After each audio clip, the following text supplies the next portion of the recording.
All right, thanks yourself. Good, man. Good. Just had some breakfast over here, man. We're getting ready to eat dinner in probably the next hour and a half. That's crazy, man. That's crazy, dude. I just started this up a little early. We're just doing like a little pre-lobby. We'll let some people funnel in, and my co-host Super High will also be on coming on as well. So just kind of vibing Awesome. out. Sounds good. What's up, Jordo? Paolo? I see you guys. What up, Captain Link? Hope you all have a good morning wherever you are. Good morning, evening.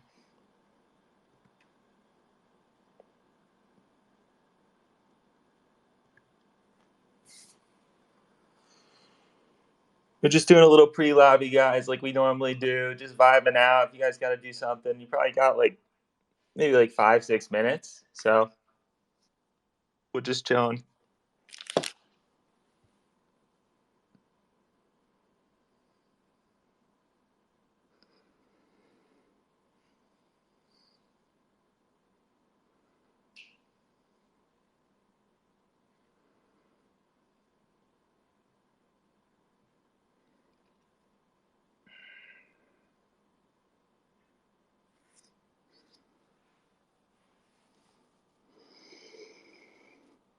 What up, Russian? See you, bro.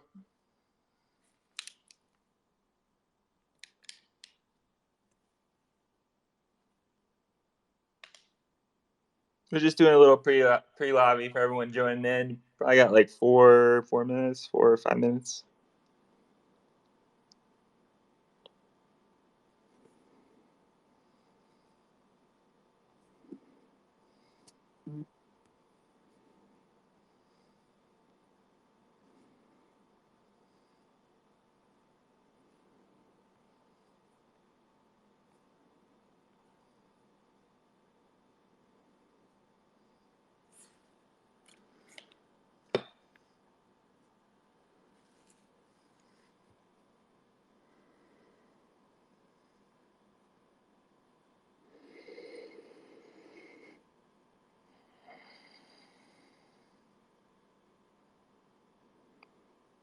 Yo, guys, I need to get some lobby music. That's what I need to do. I need to figure that out.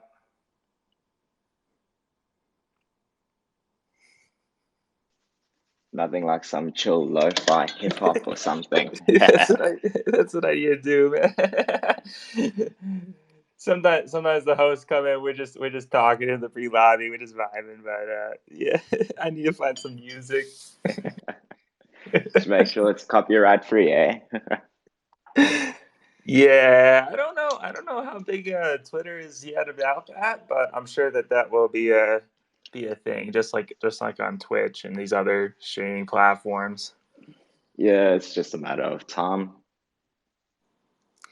Yeah, they need to get their stuff together. I mean, I know a bunch of people have been banned kind of for no reason on the from the Twitter Spaces. Oh yeah.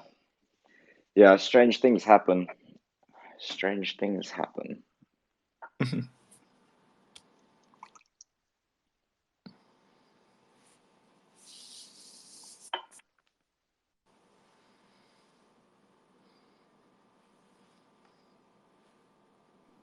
What up, Ethan? What up, Mewtwo? What up, everybody? What's up, Super High? How you doing, man? Good man. Chilling, How's it chilling. going? Just had a cup of coffee. He's got that mushroom coffee over there. Yeah. Oh yeah. I think we're just vibing out Super High for a few more minutes. Let people trickle in. I'm curious, man, to see how this is like definitely a different time than we normally go live. So curious to see who shows up. Yeah, I'm curious as well. Hopefully we can bring in some European audience for you guys. Ethan, where'd you say you were located again? I'm from South Africa. Heck yeah. How do you like it? It's all right. It's got its good and bad sides, of course. Yeah, like anywhere. Mostly bad. But there are a couple of benefits to living here. Cool. Well, I hope we, focus on the positive. Always. That is my motto. Hell yeah. I see Russian, Gohan, Big Spees. See you, Ducks in a Row. What's up? Some new faces in here as well. What up, Jordan? I see you. Cool Crypto.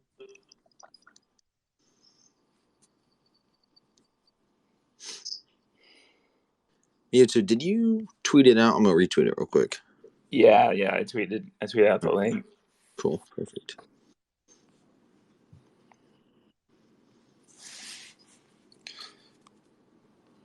Perfect.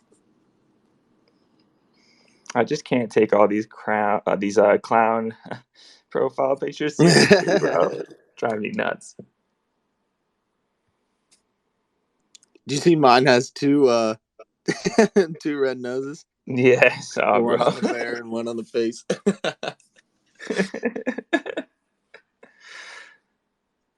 Yeah, so if someone wants to Photoshop me one, maybe I'll put it on mine. Oh, I got you. I'll Photoshop one for you. Yeah, I think we're vibing. How many people we got here? Solid.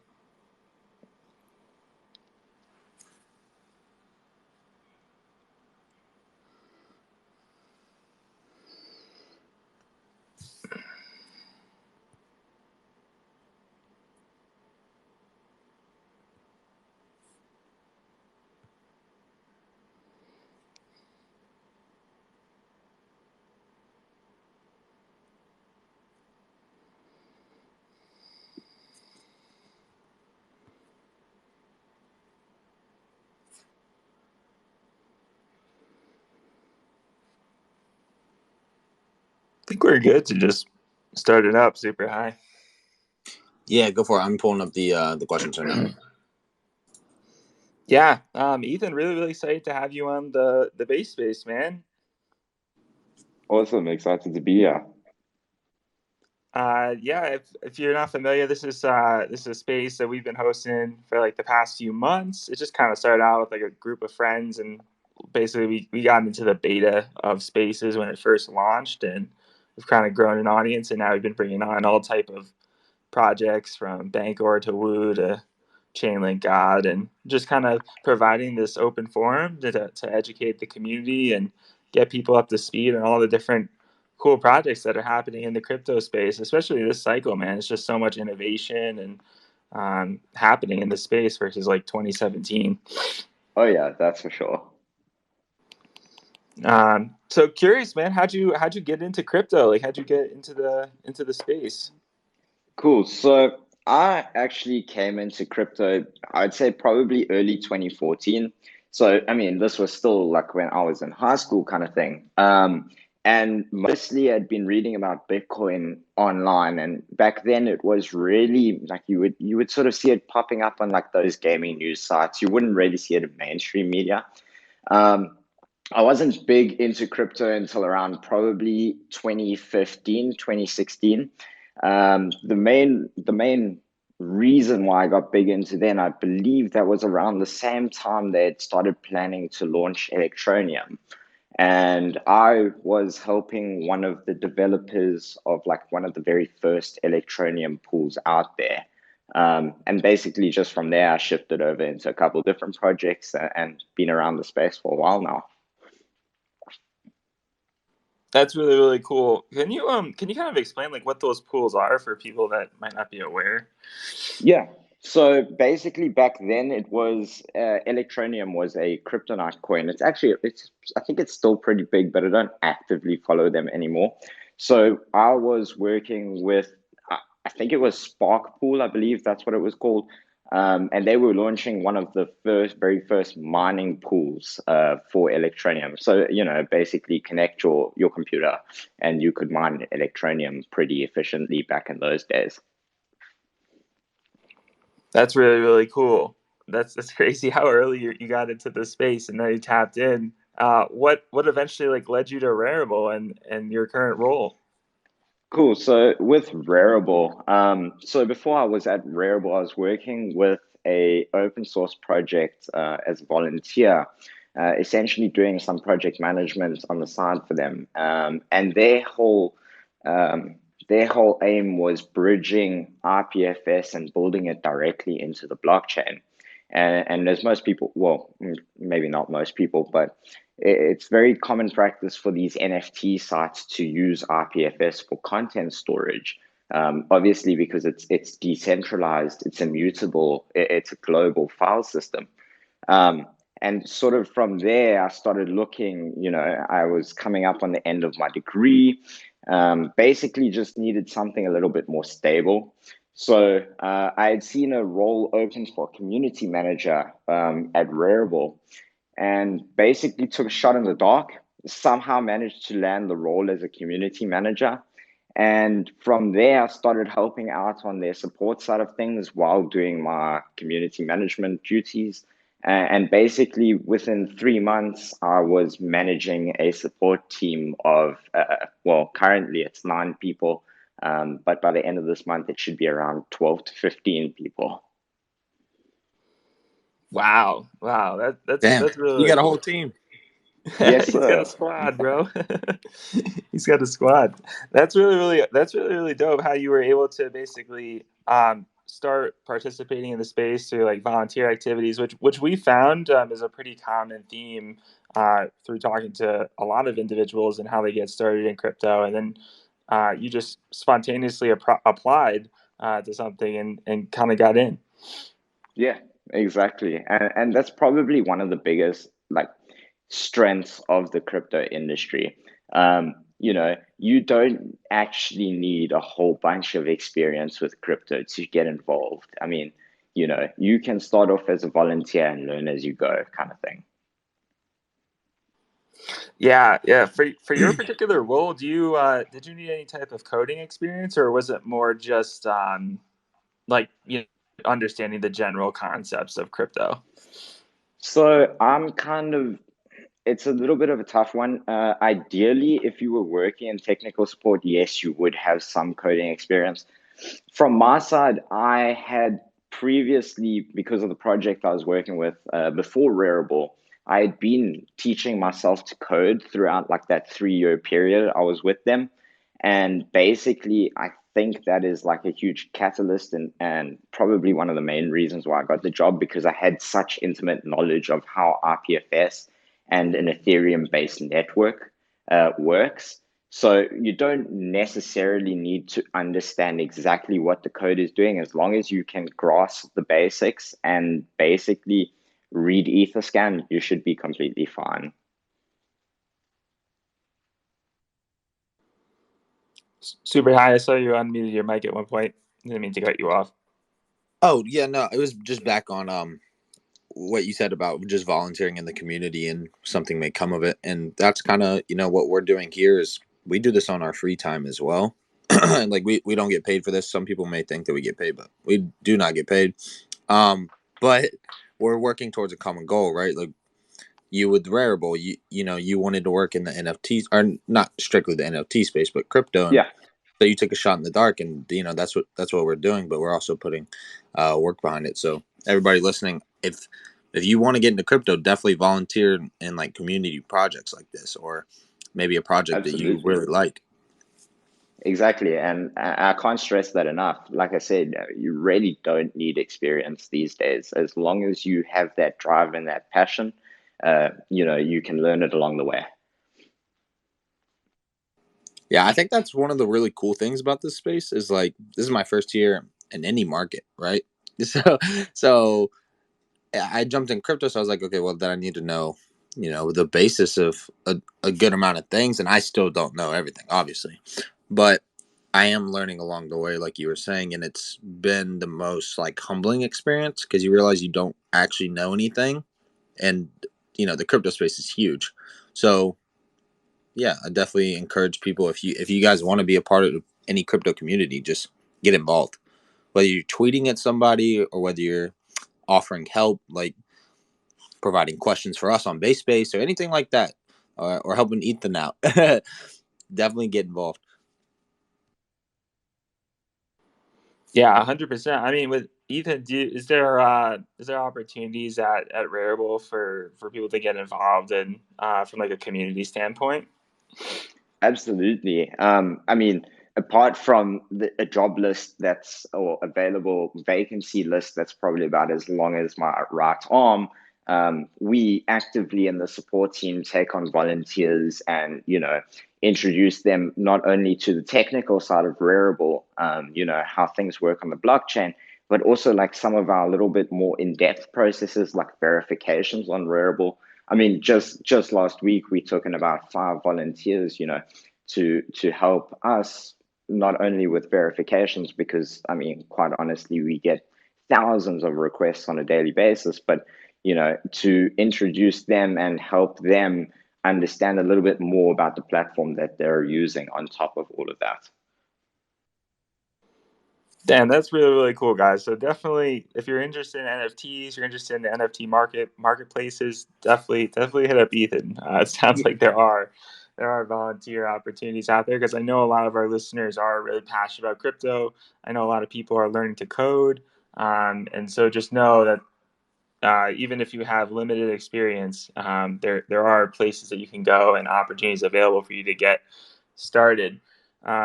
Taking it back to Rarible, Ethan, could you kind of give us like an overview of like what Rarible is, and how it generally works? Yeah, so Rarible is a community-owned and governed marketplace for NFTs. When we speak NFTs, we're not only talking digital art, we're talking about everything from Y insurance packages to, eventually my goal and my dream and my hope is that like sporting event tickets and stuff like that is built on NFTs. So, I mean, we're talking about sort of a wide range of services, utility NFT tokens, as well as the art space built on top of Rarible. Essentially, Rarible is just a peer-to-peer marketplace where you can go trade art, purchase NFTs is probably a better description, sell your NFTs, and sort of be part of this large community. Yeah. I Wow. definitely think. Oh, sorry, Mita. Go for it. Yeah, no, I definitely think that's really interesting because later down the road, obviously everything's so early still. Like people don't think we're early, but we are so early because you ask and maybe 1 out of 10 people in person if they know what an NFT is or if they even know what crypto is, and some people are like, "What?" But you'll probably eventually to see real estate and land and even your car, like the title to your car could be an NFT and put on the blockchain.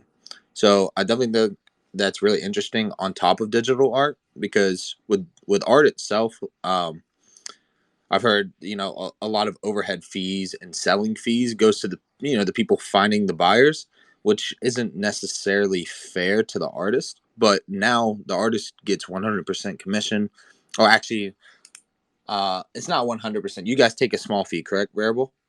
So Rarible takes a 2.5% fee on all That's what. sales. Yeah, 2.5, and that's super low compared to like Yeah, the art world. Yeah, exactly. So that's what I'm saying. It's like giving the power to the people, and once more people realize this, more artists realize this, and more like just people that want to see other streams of NFTs rather than art see the potential. I think we really see the NFT space grow. absolutely. And I mean, the metaverse is a great example of this. I mean, you can go buy Decentraland land on Rarible and all sorts of other, cool projects like this, like Sandbox land and all sorts of stuff. So I definitely think in the future we're going to see more and more real use cases like your title deed build into an NFT, sporting event tickets, all sorts of awesome stuff in the future. Yeah, I wonder how that's going to work from like a legal standpoint, because to my knowledge, NFTs, like if you purchase them like a piece of property, right, it's not legally enforceable at this current time, at least in the States, I believe.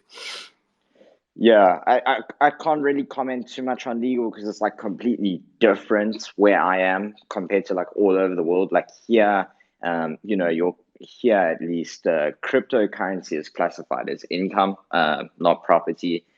Sort of the same thing happens with NFTs. Any revenue generated from NFTs, whether it's, sales for tickets for, a soccer match or something like that, it's classified as revenue.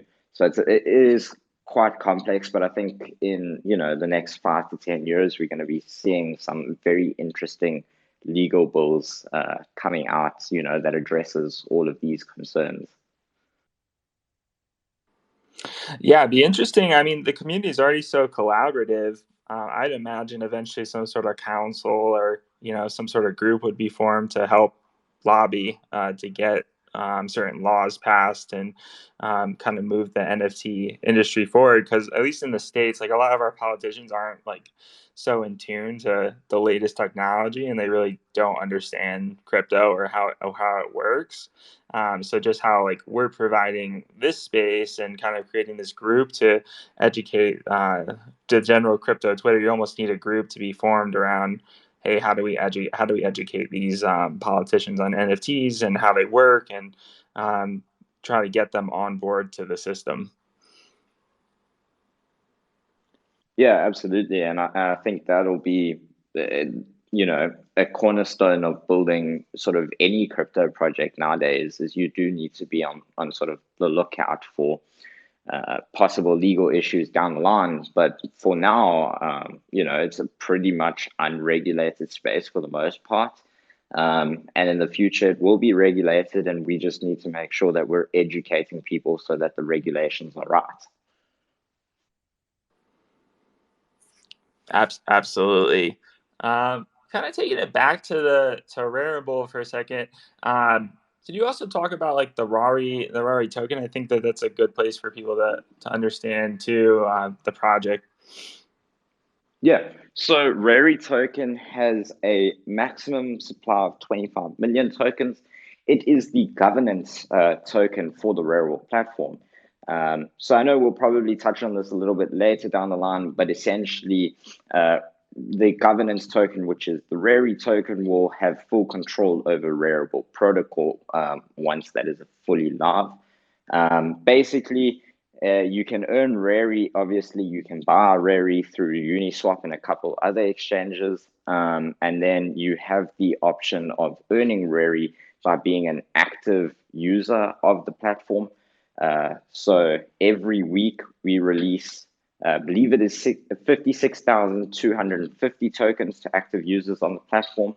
And it's based on like your buying and your selling throughout that week. There's a lot of other factors, and it's like this huge equation that's like 2 Excel lines long. So I won't go too much into it, but the easiest way to sort of gauge it is just basically if you buy and sell on Rarible, you will receive a RARI reward I think it's every week on a Tuesday. Yeah, I actually noticed that because I had made an NFT a while back, and I had went and checked the Rarible website. It said I had 6 Rari. I was like, wait a second. So I claimed them. I'm just holding on to them. Probably absolutely. never. Yeah, I mean, it's the easiest way to get get the governance token of the platform into the hands of the people who are going to govern the platform is by incentivizing them to use the platform. So not only do we have this incentive that, we're this open marketplace, but we have this incentive that eventually you, by using us and by using our platform, you can run the marketplace. Yeah, I really like the concept of the market liquidity mining that you guys outlined on your site, and the airdrop system you guys have in place, because like you just said, like it really encourages, like you're rewarding the active users that are actually using the platform, and as a marketplace that's advertising themselves as like the first community owned NFT marketplace, right? And all the governance that you guys are putting into place, it makes the most sense to have the governance overseen by the active users of the site, and not just a whale that may have like scooped up a bunch of coins on Uniswap or whatever. Exactly, and it's really effective. We have a weekly governance call on a Thursday, and like 90% of the people inside of that governance call are, active users on the platform who are worried and have questions about the future of the platform and who want to help. And this RARI distribution method is been one of the best probably for getting active contributions and getting people taking pride in the platform and sticking around, kind of thing. Yeah, and with the RARI token, can you also stake as well? So at the moment, there are a couple options for staking, but none directly related to RARI. In the future, so we're busy now obviously through the DAO and through the governance process, we're busy implementing a staking feature, and this staking feature will essentially, it's like extremely complex, and there's like 6 or 7 documents on our governance portal about it. But essentially, this staking method will give you, I believe it's called RARI, and RARI is actually what you're going to use to vote in the future on, changes to the platform and that sort of stuff. Interesting. Okay, so you actually have to stake, and then you'll get rewarded with this RARI, and then those are the actual coins that you'll be able to use to vote. So right now, it's just based. So governance proposals go on to Snapshot, and as long as you hold more than a fraction of a RARI, actually, as long as your balance isn't 0 of RARI, you can vote on any proposal. But in the future, yes, you will need to stake your RARI, and staking your RARI will give you. It'll have periods like 3 months, 6 months, 1 year, and based on those periods, it will give you a certain amount of voting power. That's really cool. I like how that's actually really interesting how right now you can almost have like 0.001 or whatever of the actual coin and participate. I really like that, and it kind of encourages people to learn about the voting system and get used to participating, before they actually have to stake and go through that updated process. Yeah, exactly. And I mean, not a lot of people have expendable income, especially not at the moment, to outright go and necessarily buy RARI tokens to vote on something.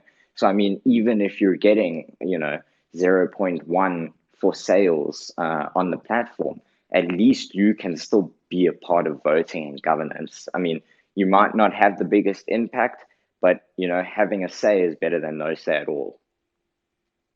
Yeah, absolutely. What kind of participation rate are you guys seeing? Are you guys seeing a lot of the community members rallying around this mechanism?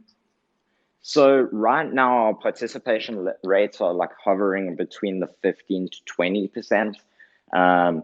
It's raising every week, but I think once we have the full staking implementation and voting power and all of that sorted out, I expect these rates to climb substantially. I think right now it's a little bit of a complex process compared to what it will be in the future, so that puts quite a few people off. Yeah, that makes a lot of sense to me. I mean, I think the entire crypto industry could improve from like a UX user experience standpoint, but I'm actually really happy with projects focusing on development and building out the back end processes. I think that's pretty essential right now over UX, and UX can be rolled out at a later point. Curious as well around like the proposals. Like, if I'm a user, how can I go about actually submitting a proposal for the DOA? Yeah, so proposals are really easy to do. First off, you're probably going to want to write out your proposal on our governance form. That way it's open for public comments. Anyone can come in and, question you about why you're doing XYZ instead of, ABC. From there, what will happen is Eric, who is our head of DAO, he will then put it up for voting on Snapshot, and then based on whatever outcome there is from voting, your proposal will be either implemented or sent back to the drawing board.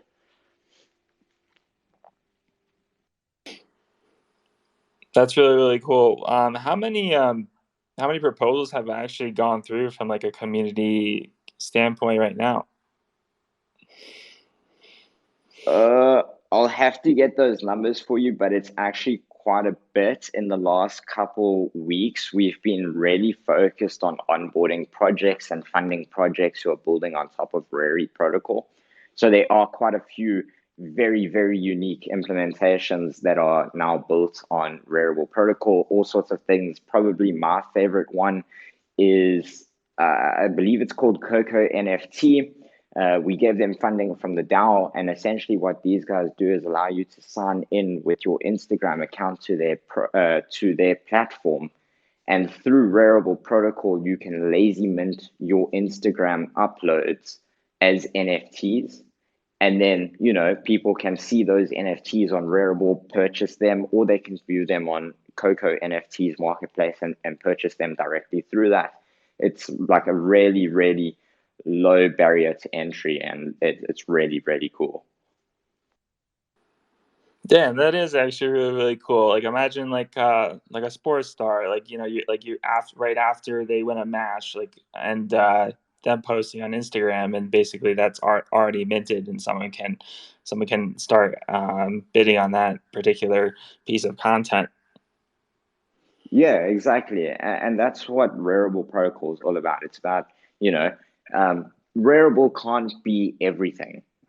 It's as simple as that. We can be a marketplace, and we're really good at being a marketplace, but we can't be, this Instagram connected, Facebook connected, Twitter connected marketplace. So it's easier for us to open source our stuff and let people build these on top of our protocol, because one, it gives them access to our entire user base, and it keeps people within that Rarible ecosystem without putting pressure on Rarible to be everything underneath the sun, kind of thing. Yeah, that makes a lot of sense to me, because once a platform starts trying to do too many things, I feel like they lose sight of their initial vision, and it can kind of muddy the waters in a sense. Yeah, exactly. And that's one of like the big things about Rarible is we're extremely UI and UX focused on the marketplace side of things.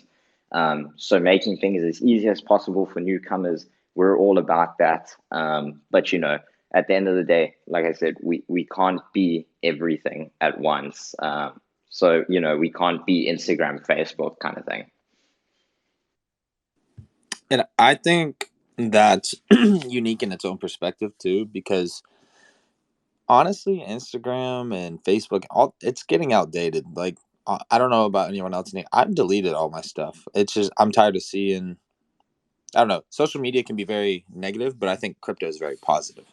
So I think it's a good thing that you're not catering just strictly towards social media, more of, like you said, a marketplace for a global economy, because then it brings more than just, let's say, toxicity. Not all social media is toxic, but a lot of it can be.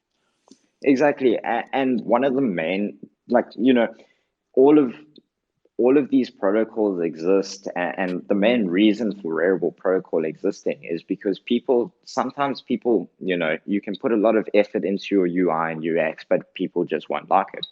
So the point of Rarible protocol is making it super easy to deploy your own marketplace and have access to the entire Rarible ecosystem, with amazing documentation on how to build out like your own marketplace. And essentially all of this, it gives developers easy access to the NFT space, and it gives people freedom to experiment with creating things like Coco NFT without having to spend like $6 or $7 million getting smart contracts audited and all of that, because Rarible's already done it all. All you need to do is plug in your front end to our protocol. Exactly. And you're even seeing that with Quant too, right? I know it's not an NFT protocol, but they have 3 lines of code. You just plug it into any API system. Like, in the future, you're just going to see plugins, and I think it makes it a lot easier. So those first movers usually have that ground floor support system. Yeah, exactly. And that's basically the analogy I like to use for Rarible protocol is that we're WordPress. The protocol is WordPress. WordPress is very easy to create your own site, but the base layer is there for you. All you're actually doing is throwing a theme on it and obviously your content. And that's exactly what Rarible is. The base layer is all designed for you. All you have to do is add in your plugins and your content and you're good to go. Yeah, that's super dope. That's why I decided to go with Rarible to putting on my NFT. I love the website and I love the protocol. Awesome. We're glad to have you. This kind of leads to like an interesting concept where, for example, a video game maybe has like a marketplace menu, and like they could basically take and build out their own custom Rarible marketplace, and it's almost like a plugin, right? So they don't have to build everything from scratch if they want to start selling their own NFT in-game items or custom artwork or custom skins in the back end of the game. It could just be like a plugin, like you're saying. Yeah, exactly. And I mean, obviously, I can't disclose any details, but if you look at our governance form and our snapshot, there are a bunch of projects already hopping on Rarible protocol and migrating onto Rarible protocol, just because it makes things so much simpler and easier. And it's cross chain, which is even better. So if you don't want to cater to the guys who only like to use Ethereum, eventually Rarible protocol will be deployed on, let's say, Polygon, Matic, and from there, you can build out your own marketplace on Polygon, Matic, or perhaps you want to use a different sidechain like Exta. It's all entirely possible. Yeah, I'm curious as well. Like for minting NFTs, is there a difference from like a retail versus maybe a company perspective, or do both kind of segments have to go through the same process? Yeah, so from what we've seen, most companies will have an NFT marketing agency or firm that'll handle that stuff for them. But right now on Rarible, if you're minting NFTs, like Taco Bell, for example, did a drop with us. Taco Bell used the exact same UI to put up their NFTs as you and I did. There's no real difference. There's only differences in the background, and maybe they get like priority support or something like that. Wow, that's really, really cool. I didn't even know Taco Bell used you guys. That's hella dope. How did that come about? So actually, to be quite honest, I don't even think that we knew Taco Bell was dropping NFTs. It sort of just happened. We got a DM on Twitter that, hey, we dropped some NFTs on your platform. Could you promote? Could you retweet and help us promote it? And we gladly oblige. But yeah, most of that stuff. And like big corporate partnerships and stuff like that, most of it goes through our partnerships team. And then I will have the opportunity to sit down with their marketing team or whatever and walk them through the minting process. But yeah, no, seriously, all of those big partnerships, they all use the same UI, same platform that everyone else did. That's really, really cool because it kind of speaks to the volume of the UX that you were just touching on earlier, and around like the website design and making it really easy for users to create NFTs and actually get their work on the platform. Yeah, exactly.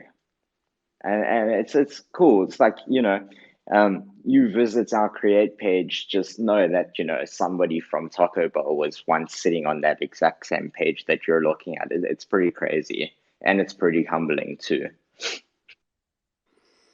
And if NFTs on your platform, for example, are resold, so say like I minted an NFT, I sell it to Super High, and then Super High maybe a few months later decides to sell it.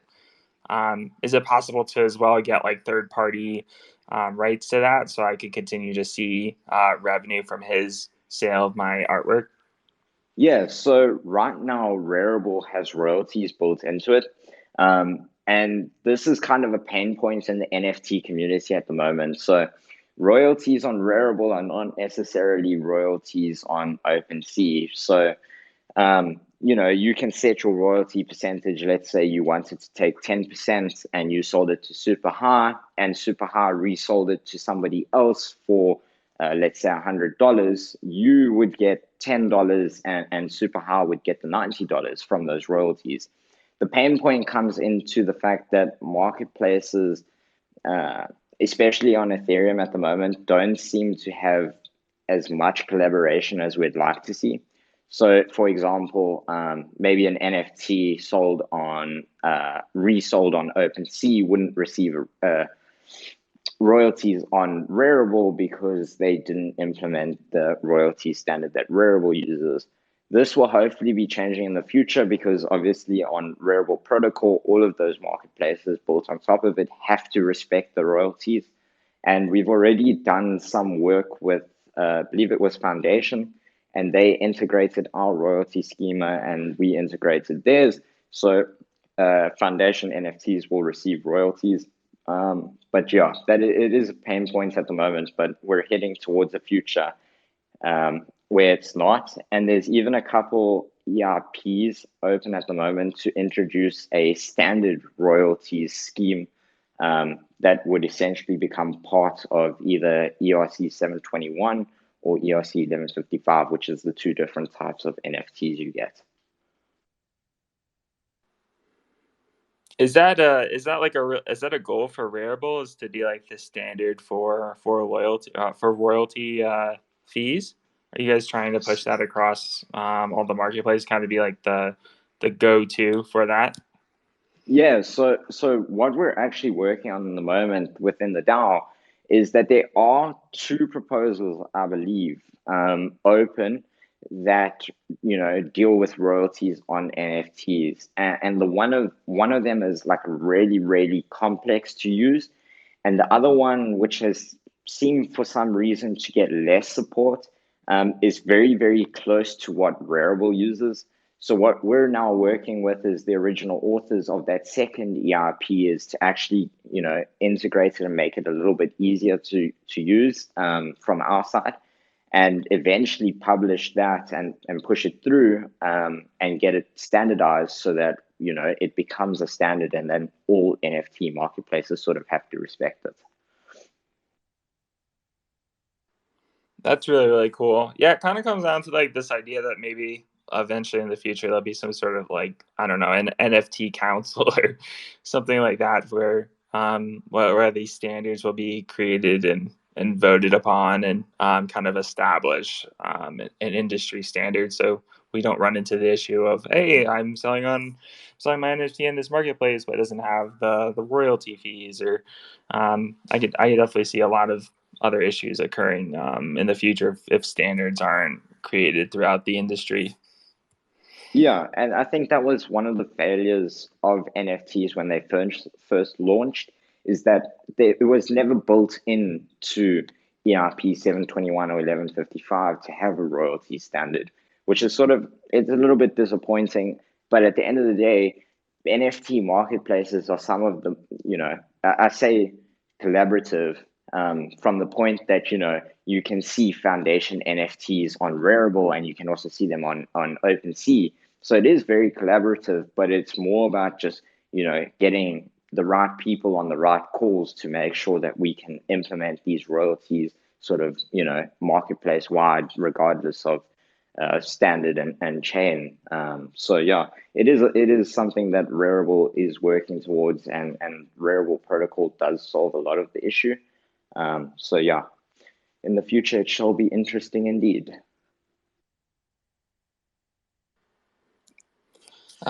You do also talk about like collections and like how collections work on the Rarible platform.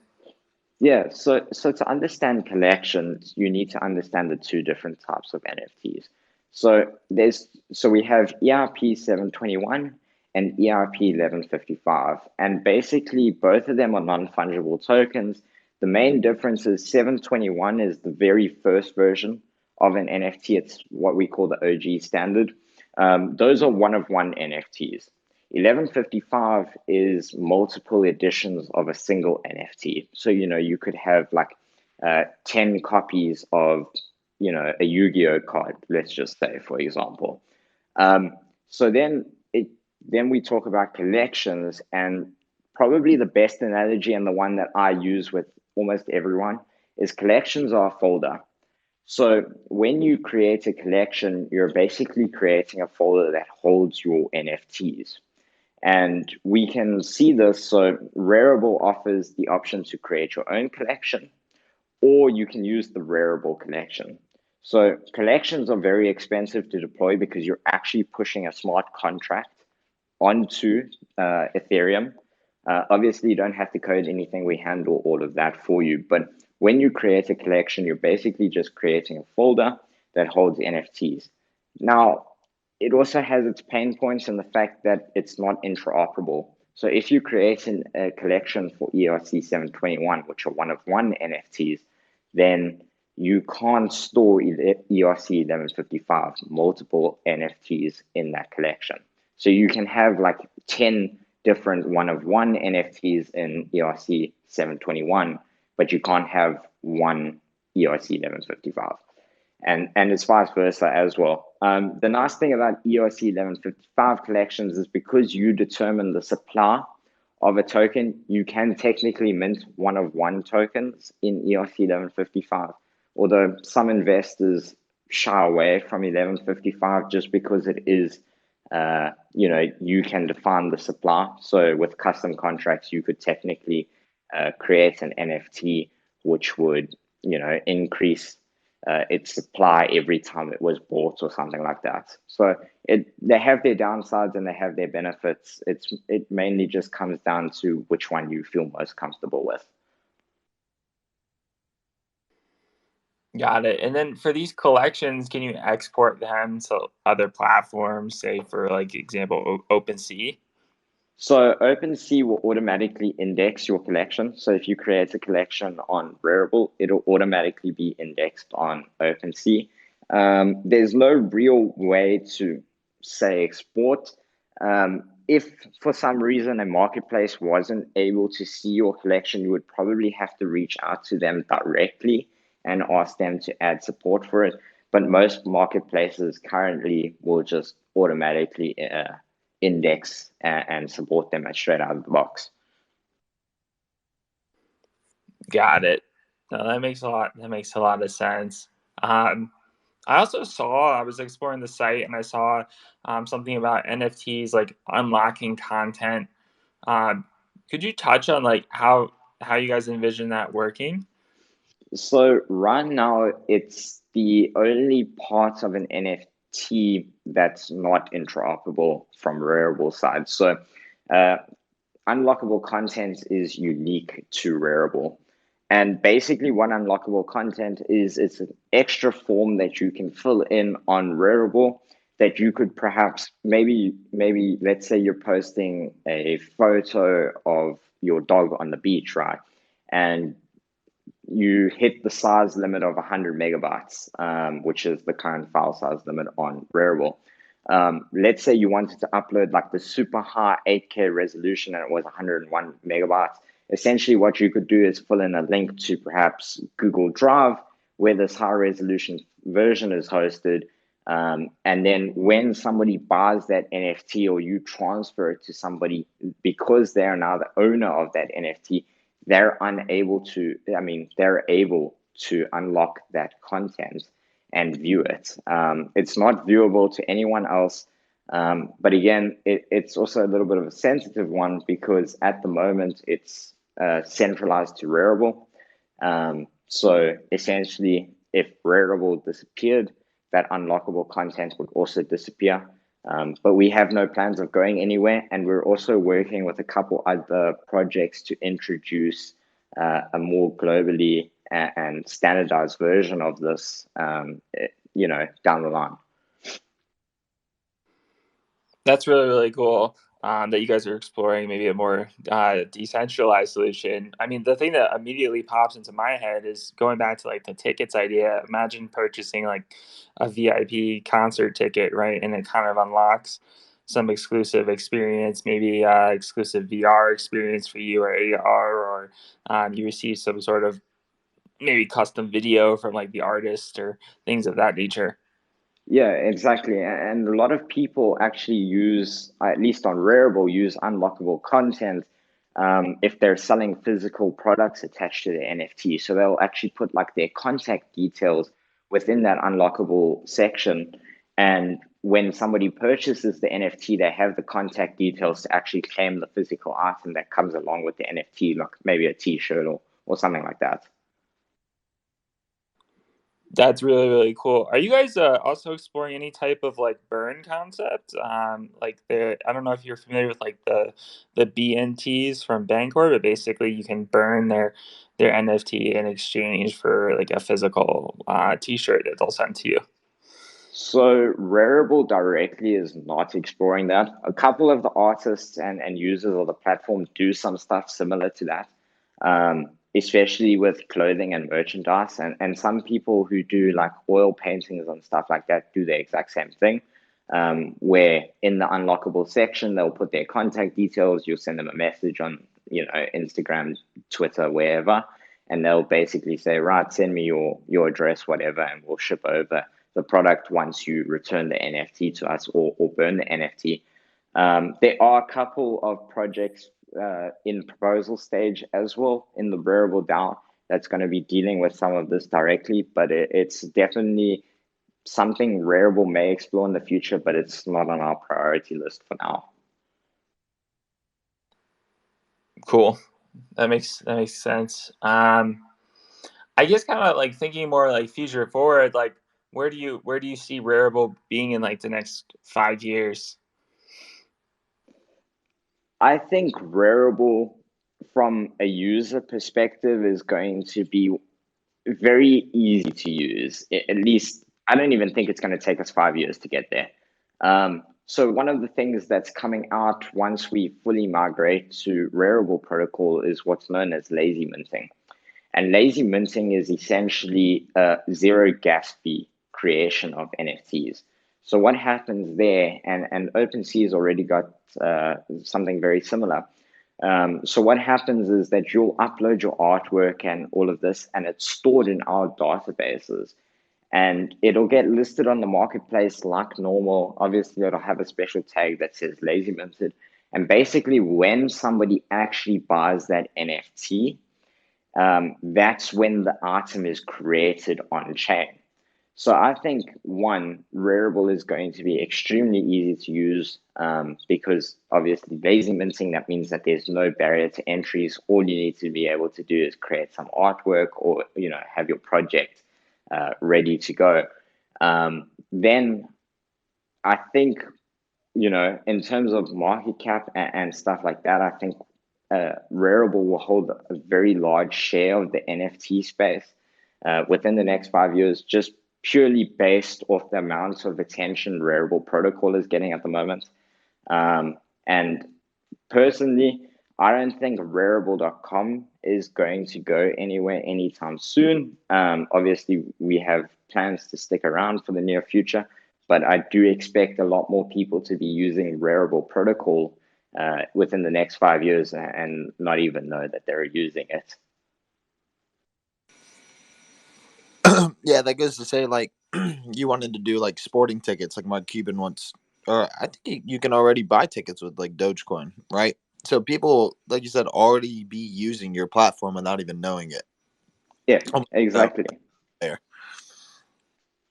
Yeah, and I think that's one of the cool things that a lot of people seem to miss is that Rarible protocol is not, it's not the end of Rarible.com, or it's not like, us saying, all right, we're open sourcing our stuff because we're getting ready to pack up and leave. No, what it is us opening up opportunities to developers and artists who want to have like a personal, like an Etsy store for NFTs on their page. It's going to be simple to deploy and integrate like that. And that's what Rarible protocol is all about.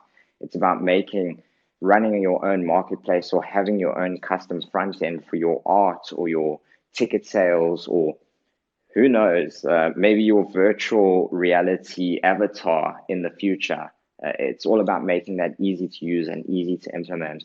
And obviously, with Rarible Protocol, you can think of it sort of like Uniswap's protocol, is it gives you access to a large amount of liquidity because Rarible has such a large user base, and it also gets your eyes, people's eyes on your project simply by being associated with Rarible. It's sort of like the network effect that Ethereum brings.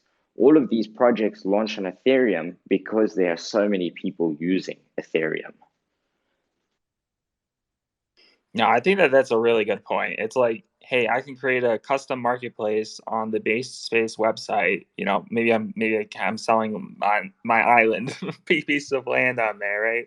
And then I can also expose my NFTs to the entire rest of the Rarible ecosystem at the same time. And like we've seen in many projects, whether it be Chainlink or Ethereum or any of these like utility tokens that are being mass adopted, the network effect is what's driving the adoption and the awareness of the projects.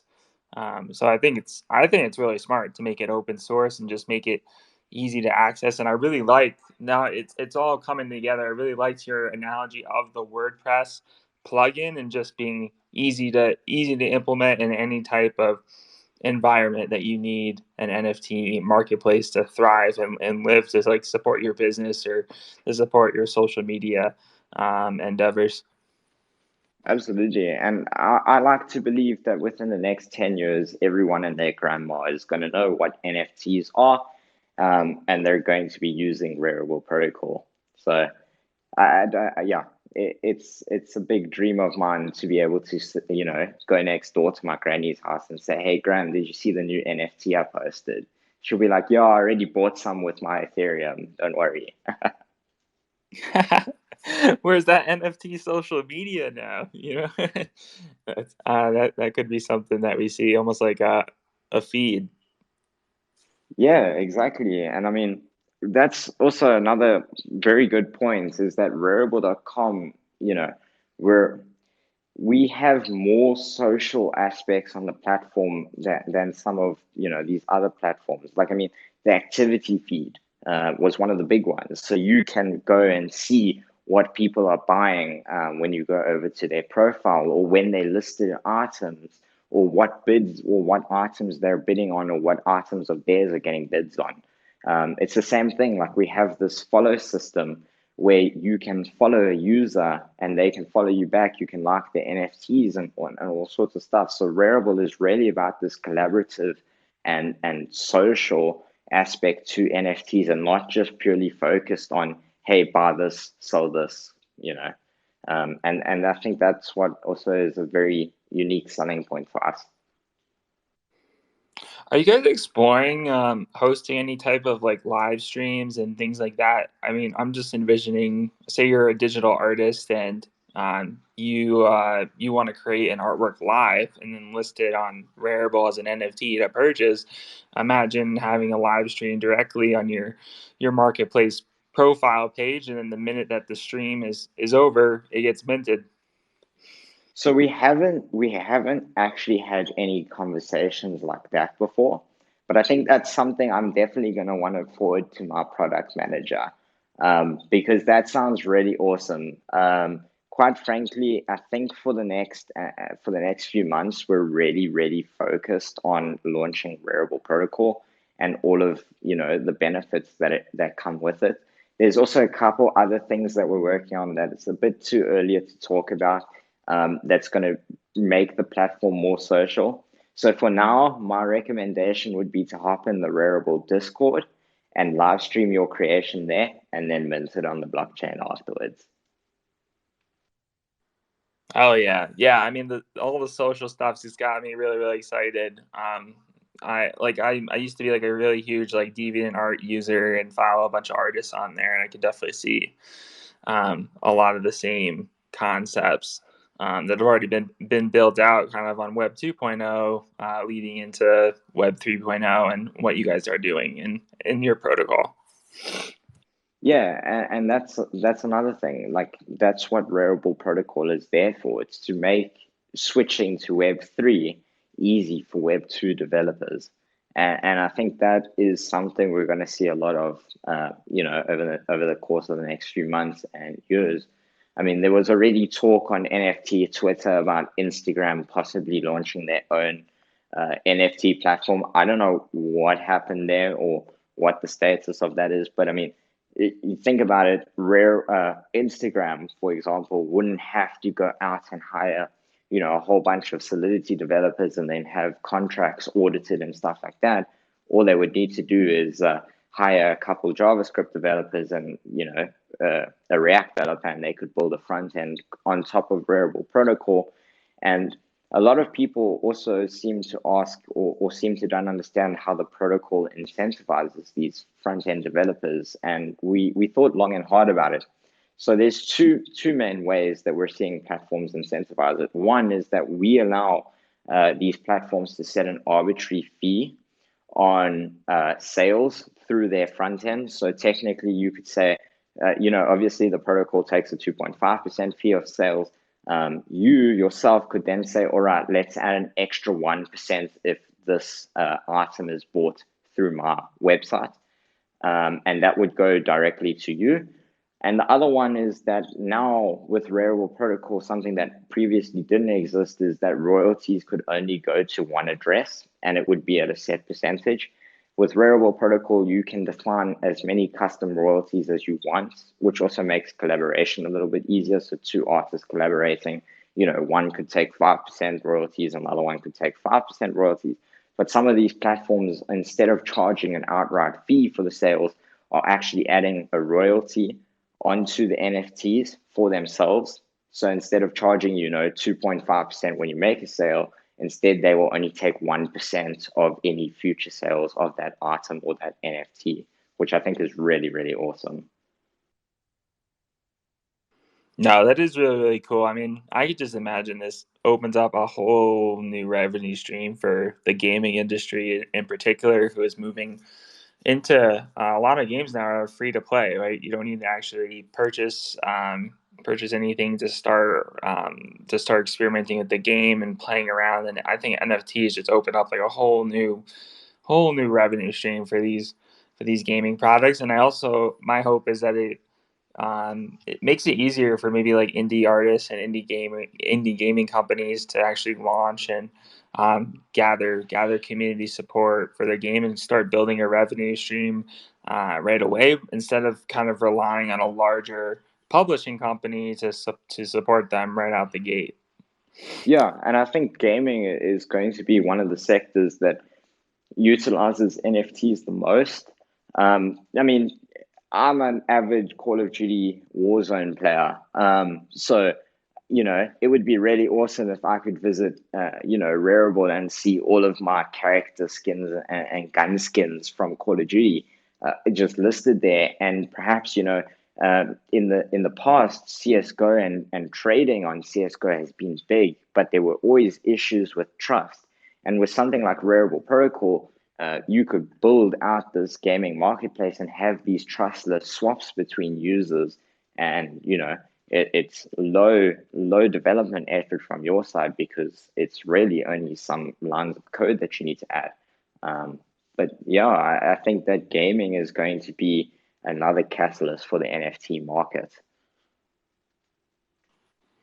Yeah, are you guys looking at things like rewards programs and loyalty programs and things like that from even like a brick and mortar retail perspective? Because that, like, NFTs could be that, right? Like right now, if I go into like my local coffee shop, I get basically this punch card, and they punch every single time I purchase a coffee, and then eventually, after so many punches, right, I get maybe a free coffee or a free sandwich or something like that.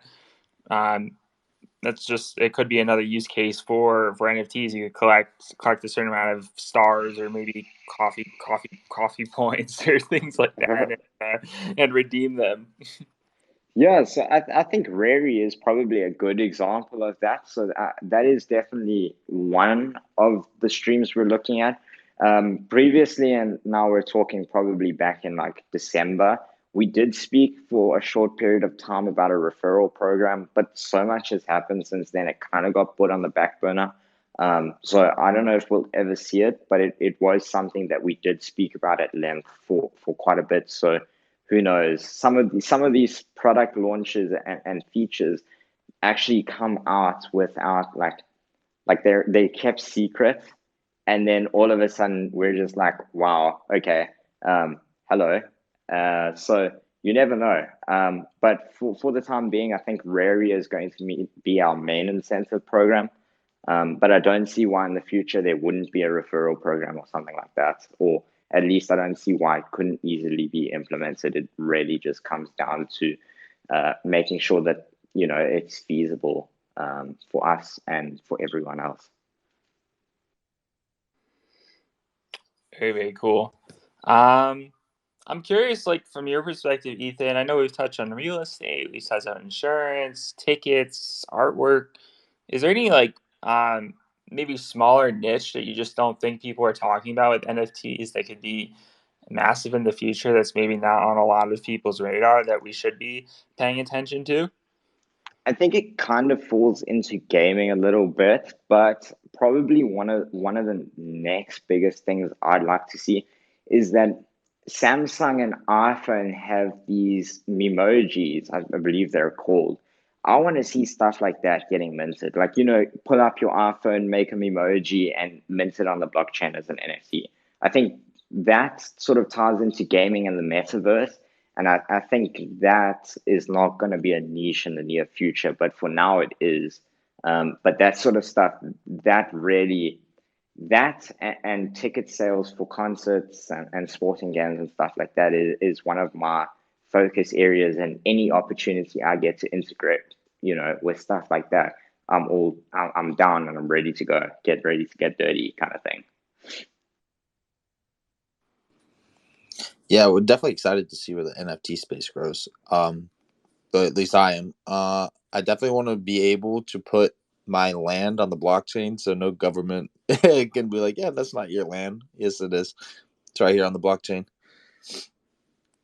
Yeah, I believe as well. At one point, there was a project that was working on marriage contracts on the blockchain, which was pretty interesting, a very interesting concept. Because I don't know how it works in the US, but like to get a marriage license, and there's like a whole process here that could be slimmed down probably 10, 20 times just by utilizing blockchain technology. And I think that sort of stuff is very interesting. But I'll leave that stuff to the legal experts to figure out, because that falls a bit out of my domain. You don't offer marriage counseling services? No, not at the moment. I can help you if your transaction's stuck on the blockchain, but I can't help you if your marriage is stuck. What up? Oh way. Ethan's so thorough, man. He answered a lot of my questions that I had about Rarible. Super high. Did you have any other additional questions for Ethan? I actually had one. If I may not be informed on this, but is there already a way, or will there be a way for artists on Rarible to maybe trade NFTs as a bid? That's an interesting one. So there's a couple projects working on that outside of Rarible at the moment. Um, for I would say we're not going to see anything like that on Rarible in like the next 6 months. But with the protocol, with Rarible protocol, we do allow arbitrary trades to occur, which means you could technically swap NFTs, but it's not on the priority list for Rarible Marketplace in like the next 6 months. Yeah, no, that's cool. I was just curious. I'm like I said, still love the product, still love the website. The UI is awesome. Yeah. I was just Yeah, so it's definitely something that we're going to explore, and it's actually been mentioned by our founder that he wants to be, or our co-founder, that he wants to be the Uniswap for NFTs. So I think that gives you a little bit of an indication in the direction we may head in the future. Yeah, that's really exciting. Mewtwo, did you have any other questions, or did anyone from the crowd have any questions? I got one request to come on. Guys, if you want to ask Ethan questions, you can request, and I'll let you guys on one at a time. If that's cool with you, Ethan, I don't know how you are on time right now. Yeah, I got 30 minutes, so we can hang around. Oh, hell yeah. Overlord, did you want to say something? Hey, yes, I did. Thank you for letting me ask. Ethan, I love what you're talking about. Great points on the collaboration. These guys here in the bass space know that I personally am a fan of collaborative efforts behind art and thinking a lot about the future industry. And my main background is as a musician. So I'm curious to know if you've thought about some of these collaborative efforts and kind of the lacking that NFTs have with soundtracks. And getting that as part of, bringing it to the forefront. So again, it all comes down to Rarible Protocol. So Rarible Protocol is going to make it extremely easy to launch music on Rarible. First of all, because we've got the royalties, and royalties can be split arbitrarily between people. So, if your music's being resold and you and somebody else created it, perhaps you and the guitarist, they would be able to receive royalties indefinitely on that as well.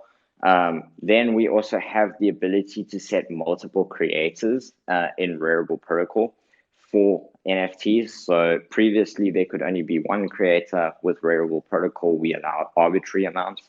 So technically, you could have 10, 20 creators of a single NFT. And again, you can build that into royalties where every single one of them receives. For now, if you're listing music on Rarible, we have a special category specifically for music NFTs. If for some reason your NFT doesn't get categorized in the music category, you can reach out to support and we'll sort that out for you. But for now, Rarible is really easy to upload music NFTs to. So yeah, that's the best I can do on that one. Great. No, thank you. In addition to that, have you thought about kind of the user interface specific to the music and audio files? Because a friend of mine who's pretty well known actually just released a really beautiful NFT, and he created a seamless loop.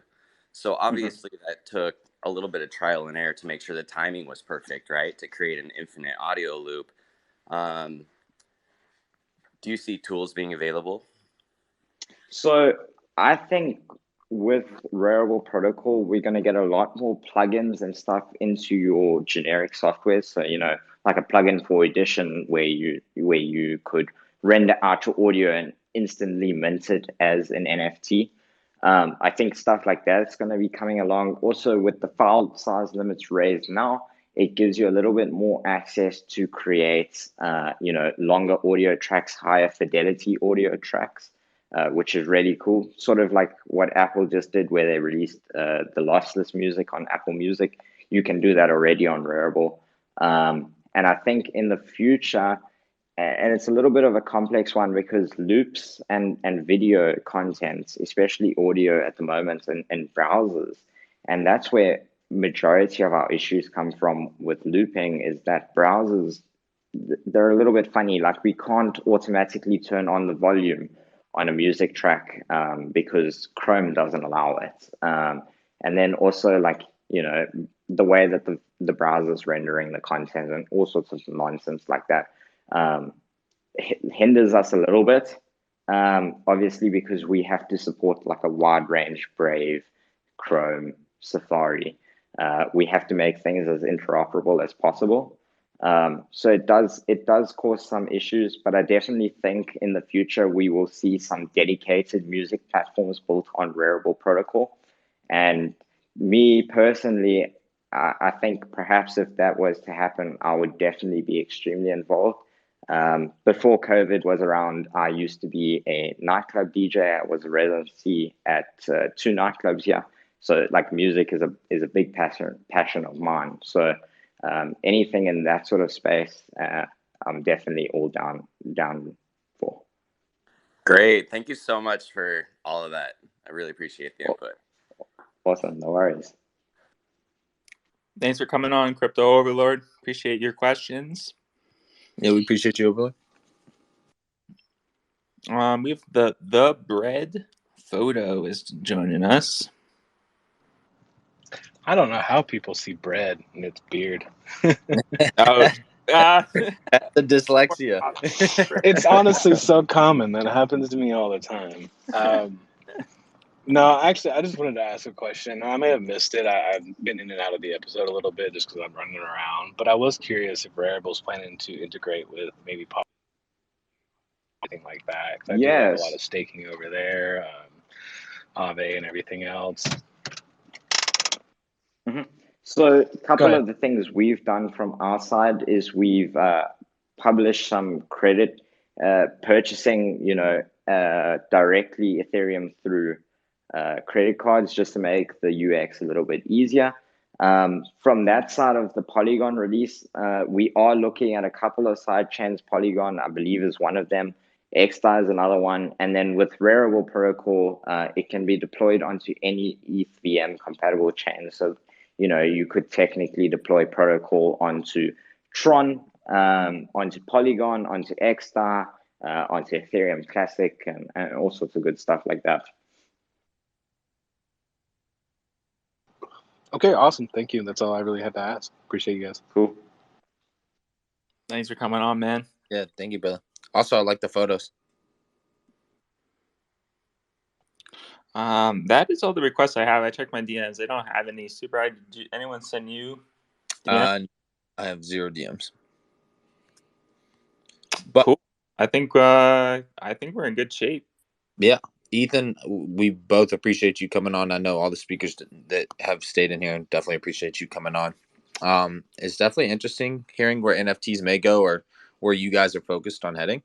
So we definitely appreciate you coming on and providing that input for us. Awesome. Yeah, it was great to talk, and we'll have to catch up in a year or two and see how the space has changed and what's new. Hell yeah, man. No, I really, really appreciate you taking the time and coming on the base space. Are you cool with us posting this up on YouTube?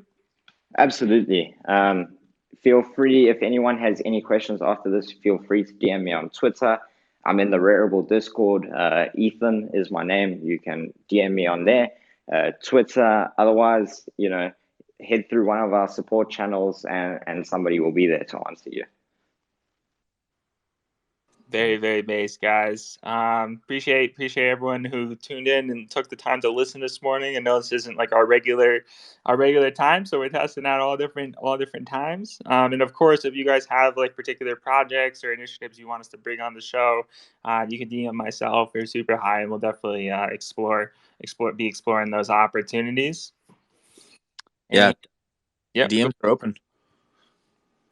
I didn't mean to cut you off, but yes, they're open. Definitely reach out, and we encourage it. I know some people may feel a little shy, but definitely reach out. We're all human. 100%. Stay base, guys. Have a great rest of your weekend. If it's still the weekend in your time zone, and